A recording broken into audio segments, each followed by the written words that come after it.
probably an open air chapel, and that they would have had probably some wooden posts here with a thatched roof or ramada over the top, so you could have accommodated more people during Mass. And it is not too far from where the bone bed was found, but you'll see over here, this structure,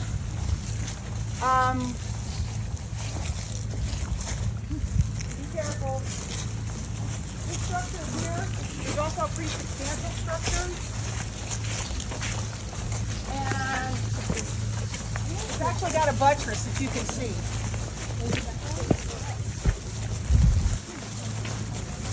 So a sturdy building like this likely was used for the granary. And those other three buildings of the church, you might have had a sacristy there. Things added as the mission progressed and stabilized. This is a really well-built structure. And as you can see here, they've got a buttress to probably the slope here that it was built on to support the walls. And we thought we were done here. We thought we had all the stone structures, but there was a ground penetrating radar survey done, and they found evidence for another structure here, structure 5. It was slapped up. It was not as well built as these other structures, so we think that it was done hastily. It doesn't quite align with the wall of the granary, but it was outside this room. There was a doorway here. This is where we found the other bone bed, or midden, full of domestic trash, lots of ceramics, native wares combined with Mexican lead glaze and macalicas. There was obviously a lot of bovid, cow/bison, and that's when our zooarchs, Dr. Susan DeFrance from Florida, and the late Bill McClure did all of the faunal analysis here. And so they were looking specifically at the elements, the skeletal elements here, and that was at least an indirect indication that most of the remains here are that of cattle.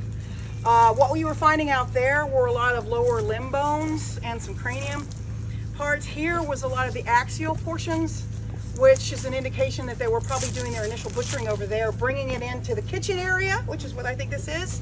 And that's food trash being tossed out.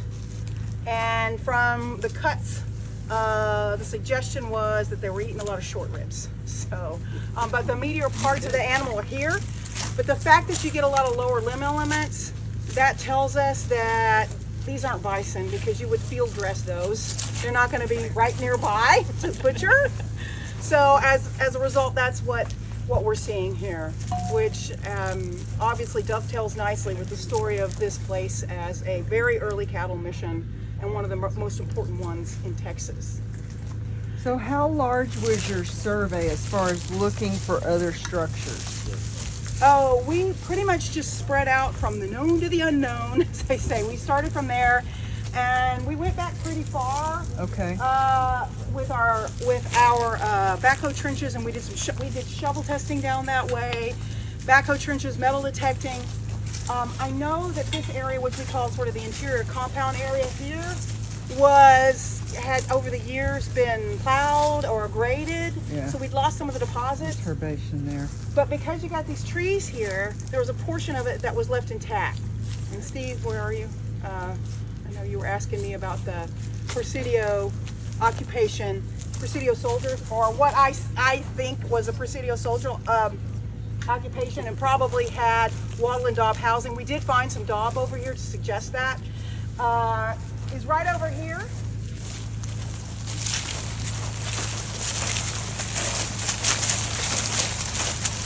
I'm in the corner. So, in this area, there was a mounded area here, and we decided, okay, this would be a good place to test because of the trees, which apparently prevented some of the worst parts of scraping. I mean, that was our theory at least. We say something might be intact here. And as I recall, we had what seemed to be at least 2 periods of occupation here. There's a little bit of separation in between. So we had a lot of horse gear here. We had that French flintlock that you saw was here. So along with Rockport ware, which I know Jeff Durst laughs at me, but I thought, why did that get here? Well, maybe he was at Garcetas Creek and he married a Grumble woman, which would not be out of the realm of possibility. So I don't know that the Rockport ware was here. The other reason I think that is because I do think they were probably married, because of the reason why they separated them in the first place, because they were known for harassing the native women. So the missionaries said, we got to keep these guys out of here, but they needed Presidio soldiers here for protection too. So they would usually have 1 or 2 here, and it makes sense to me that they would send the married guys over. Maybe they behave themselves a little better. I don't know. But anyway, the artifacts here strongly suggest that's what we have. Horse gear, ammunition, a lot of the coscojos with the clenched fists or figas were showing up here. The brass ones that if you were in the museum, you saw those. So, and there may have been other areas, I suspect, in here. We did some excavations in here, and there just was very little left of the mission deposits. So that's what we were interested in, so we didn't go much further here. So, you know where the push pals from all the bulldozing ended up, sort of out there? Probably over here, and that would be a question for Bill Birmingham, because I know they came out here and they did do some screening from some of the construction and found a lot of stuff, beads and all kinds of things, and that's part of why we came. So, okay, I'm going to take you down to one more spot, and then Brad's going to talk. So the kiln, which is in this area somewhere, very close. The kiln was located by accident, but luckily for us, the Clegg's ranch foreman, who was doing some grading back here, scraping, and he scraped back some dirt and saw this perfectly circular orange ring, which is of course oxidized oil, and he called it to our attention. Thank God. Yeah. And we knew exactly who to put on that project to excavate that. Ryan Jameson and Cecil Calhoun, who is no longer with us, but they did such excellent work on exposing that. And we weren't sure at first what kind of kiln it was. It was actually just the top of the funnel that they had exposed, so a lot of it had eroded away. And it would have been in a bank here, so the river's changed, or something feeding off into here, the drainage. It's in there a little further, but it's very close to the river, and that way they could build right into the bank, put their kiln there, and they found the top of the firebox. And as they were cleaning that out, they were finding a lot of lime, powdered lime, and caliche, which is an indication that it was a lime kiln and not a pottery kiln. So we knew that would have been an important item to have in order for them to make mortar and important for masonry construction. So that was just a complete surprise. And a great one. So another part of this mission that we were able to see, as well as, and I'm sorry we can't see the quarry, but it's not on this property anymore, and not that it's moved, but property lines have moved. But that was another thing that was documented by Brad while we were here. He also worked at the site of 129, which he's going to tell you about in a minute.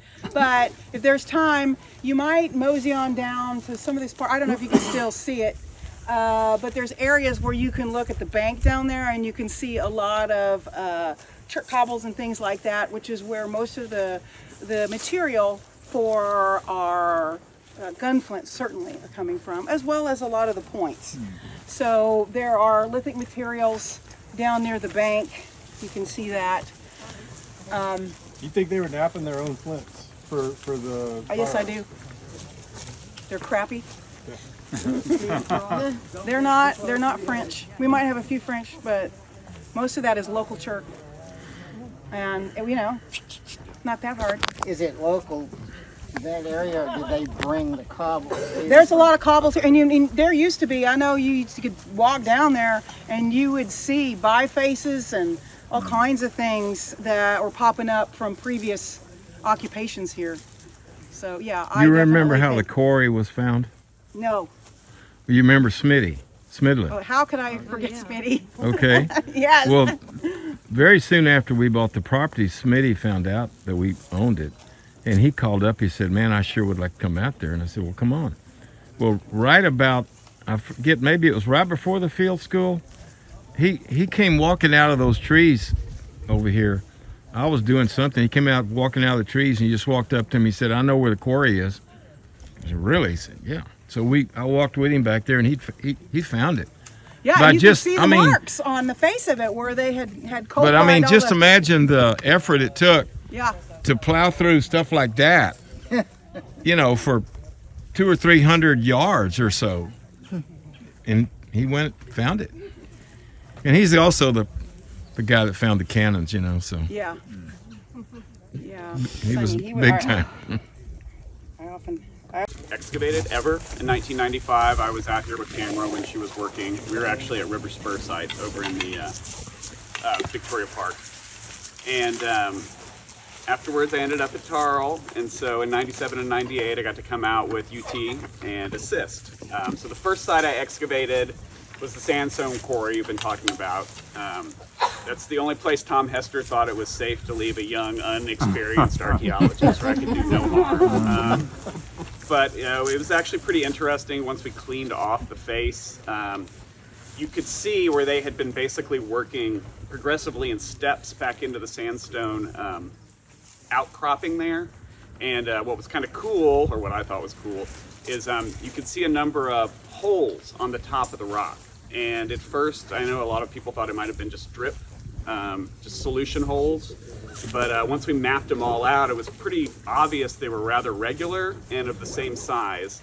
So we were able to determine that, you know, the most likely methodology they used for mining at that site were basically baraminas, which are just large metal bars where you're just going in there and they're just breaking up the rock. So when we talk about them quarrying, they're not cutting out blocks. They're just making rubble, which you can see in the construction of the structures back there. And we were able to find a few poking around where you could actually see that hole in some of the structural features. So that was very exciting. The next year they gave me a bump up to, I guess they felt I was safe enough to work with two other principal investigators to excavate over at DT 129. And so we could go back there, but I mean, it looks pretty much like this.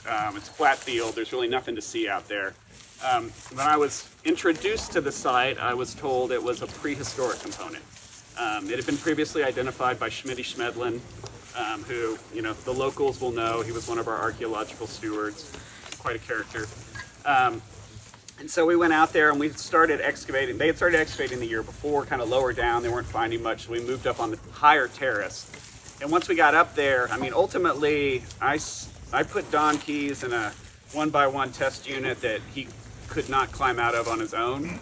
There were deposits, you know, at least 1.5 meters down that encompassed everything from the colonial period all the way down to the archaic. Once you get down pretty deep, we got into some sort of fluvial flood deposit. We kind of called it there. We were still getting artifacts. We felt like it wasn't intact. Through the course of the investigation, what became kind of obvious, and then the subsequent analysis, the site's really interesting. It is a colonial period occupation. So it is much like what Tamra described over in Area A. These are the areas where the Aranama and the Tamike would have been camping and living outside of the structural foundations of the walls. And what we didn't find there were Guerrero points, which I thought was really fascinating. Otherwise, we found kind of the classic mission period assemblage. We had Mahalicas, we had lead glazed sandy paste wares, we had bone tempered Leon plain, we had also a little bit of Rockport ware, tons of debitage, and a lot of projectile points, primarily Perdiz points, and then what has locally been called here Anaqua points, which are pretty cool little point. And so I've really taken 25 years to write up that site, and I haven't succeeded yet. Where's Ina? Yeah, right, okay. I did write it up as my master's thesis, but my advisor chopped it into pieces and reorganized it. And my other advisor said it was fine, so we just decided to do a whole different master's thesis. But you know, it's a really interesting site, and it shows like that transitional moment, right? So one of the things that Tamra said is interesting about the site is it's only occupied 23 years. So you get a fairly high resolution in the archaeological record about what people were doing. So you can see, you know, that for whatever reason people adopted Guerrero points. At the time the mission was established, the Aranama were probably not making them. They seem to be making the classic Lake Toya Horizon assemblage.